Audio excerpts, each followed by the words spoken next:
Noah's Ark in Williamstown, Kentucky is bracing for Winter Storm Harlow beginning February 11th, Tuesday, around 4 to 7 a.m. Precipitation will begin falling. Potential snowfall impacting the area is anywhere from 3 to 6 plus inches.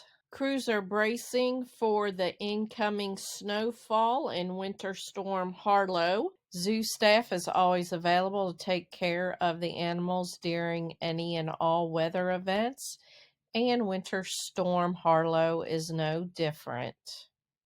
This is not the Ark's first rodeo. Be sure to subscribe to the channel so that you can keep up to date with what's going on at the Ark Encounter. We'll be back Tuesday with an update. Thanks.